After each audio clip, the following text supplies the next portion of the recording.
What is the best coming of age Halloween movie? What? I don't know to be exact. This is for you guys. You want more of this? I'll wait till ET, but Person's age. E.T. is a Halloween movie. it is a Halloween movie. 100%. Yeah. I guess in the same way the Family Man and Die Harder. Christmas movies. Are we gonna fight? Is this... No, I'm just saying. Okay. No, I'm saying that yes, it's a Halloween movie in the same way these other things are Christmas movies. Yeah. Okay. I'm not disagreeing with you. Okay. I'm just saying they're more, I guess, slightly adjacent than topic. I'm gonna say, for the sake of putting something out there, Hocus Pocus. Incorrect. This is why Hocus Pocus is not the best Halloween movie. I don't like that movie. I love And the reason is because the perfect movie was made just 4 years beforehand.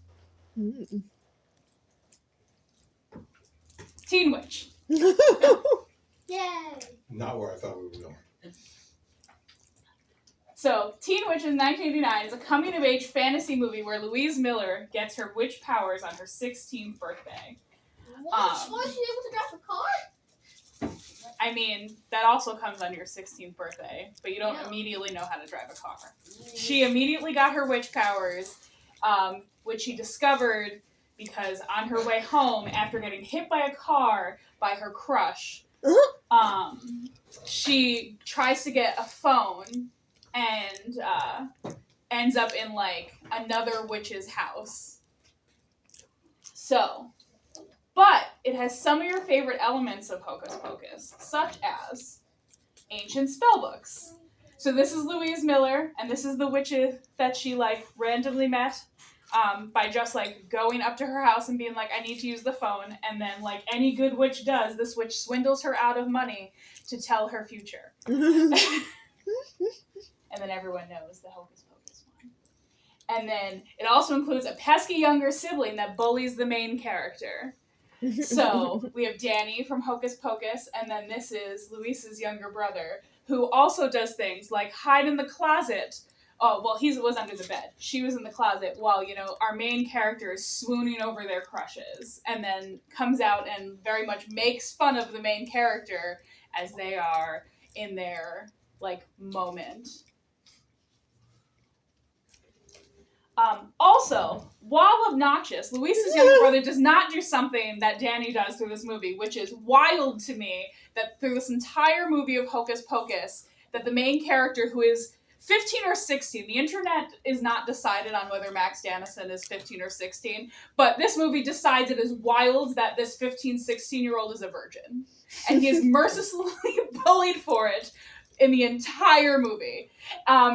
And you think it's over when one of the last phrases in the movie is, you know, a ghost making fun of him for being a virgin on his way out in his little incestuous relationship with his sister. But that's another story. And musical numbers that have absolutely nothing to do with the plot. Now, Teen Witch, while not actually a musical, has like 5 or 6 musical numbers. Some of which are very much them singing along with like a boombox or something like that, but it's really not, like, all the songs are less than 30 seconds to a minute, and it's not a musical. Quite like Hocus Pocus, while having a song in there that is very notable for the movie. It's one of the most, like, notable scenes of the movie is Bette Midler singing I Put a Spell on You. Exactly. Now, it also has one of the most iconic music scenes in a movie, which you're all going to watch.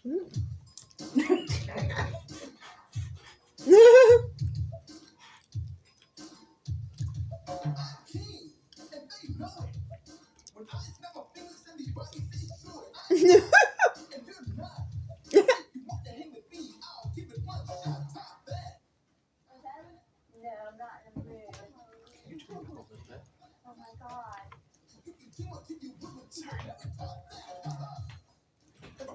It's not done. Are you kidding? I'm so embarrassed. Look how funky he is. Look how funky he is. never be hip.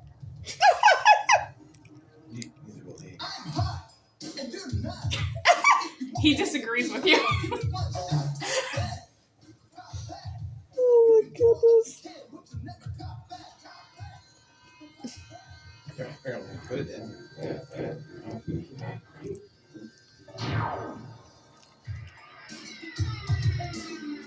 Powers work in mysterious ways. Supersonic, idiotic, disconnected, not respected. Who would ever really want to go on top that?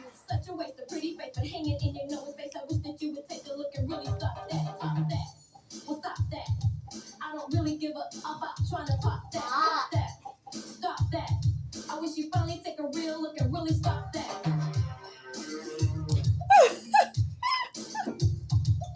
that. Stop that. I don't really give a about trying to stop that. Big deal. Stop that. Unreal. You can try till you blue. I will make a fool of you. Stop that.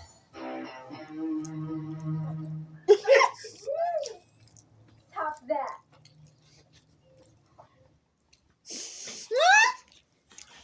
Plus, it includes some of your favorite characteristics of your classic 80s movies.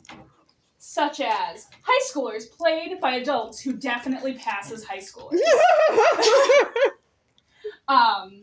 These are all high schoolers. None of them are in their 20s.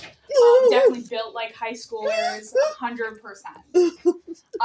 The main male lead in this is in his late 20s. The only person who is like really actually a teenager is the main female lead, because she's supposed to be younger because she was smart enough to skip grades. So they have to show she's younger by using an actual 17-year-old to play a 16-year-old when everyone else are, adults. Mentors who inspire wardrobe. This is the drama teacher in the school, because obviously the very cool Louise is the costume mistress of the play. And then, you have Pretty in Pink. 16th birthdays that no one else attends. Again, Molly Ringwald. Now we have 16 candles. No one shows up to Louise's 16th party because the cool kids throw a separate party, as they put, her friend calls it Revenge of the Cheerleaders. Your classic 80s coming of age movie. And Zelda Rubinstein, who is just in lots of 80s and 90s and come forward movies, and she's just, iconic. And often plays very similar roles to this. She is the witch mentor for this movie. She's also very horny in this movie, which is hysterical. She at one point turns a frog into a prince for herself, but because she uses the Teen Witch's power to help her do it, it doesn't come through because her powers aren't strong enough. So despite having a prince who is weirdly, while definitely actually an adult, looks the same age as, the high schoolers. But then that prince can only rivet because the powers were not strong enough to speak. And then professional dance sequences at prom, because that's also very important for any coming-of-age movie. I was really disappointed in mine when we didn't. Didn't also know. I didn't understand. And lots of key things in here, inspiration for upcoming coming-of-age movies, such as really funny sex ed classes that teach you absolutely nothing. A sex ed class that exists in this movie, the prop that is used for penile function is an umbrella. Real great. And then, you have Mean Girls. Everyone has sex and dies. Friend who's jealous of newfound popularity. Because obviously Teen Witch is going to use her powers to become popular and get the main boy in school, because what else would you use your powers for when you're a 16-year-old girl? So when she becomes popular, her friend gets very jealous. Not quite unlike Lily, the most terrible character in The Princess Diaries. And then high school play audition flirting. Why flirt naturally when you can, be on stage and kiss your crush? There's Mandy Moore, Walk to Remember. Very, very similar scenes. Weird car music montages. another one of the songs in the movie, you have those rapper guys who have like 4 songs in the movie because that's their whole purpose. Well, they drive by singing a rap about how cool and popular she is, and therefore one of them needs to date her because cool guys need to date popular girls. Very much a message in this movie. Important, learning for coming of age. That's Drive Me Crazy if you've never seen that one. That's early 2000s coming of age movie. They sing REO Speedwagon, and it's there classic. Are 2 teen witches. Yeah. That's true. And with all these great things about this movie, can you really top that?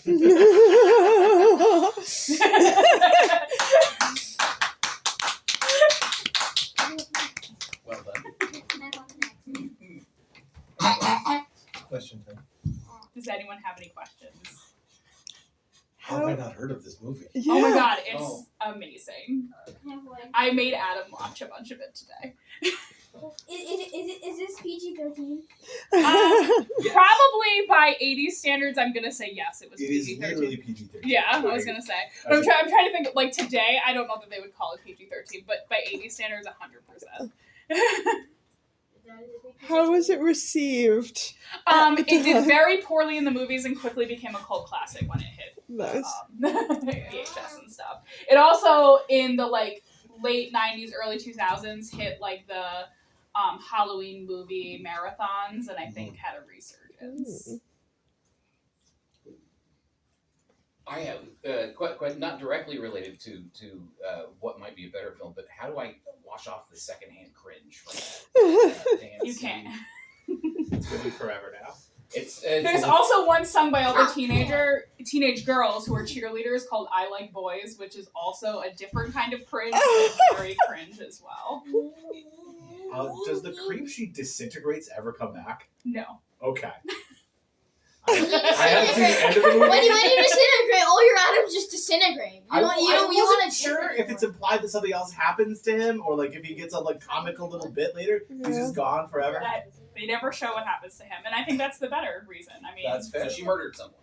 Kind of. I mean, he was trying to grope her and get up in her shit, and then Yeah, she's like, "Leave me alone," and he poof disappeared. And That's an effective no. I know. I wish I could make people disappear when I tell them. No means die. No means die. Oh, me.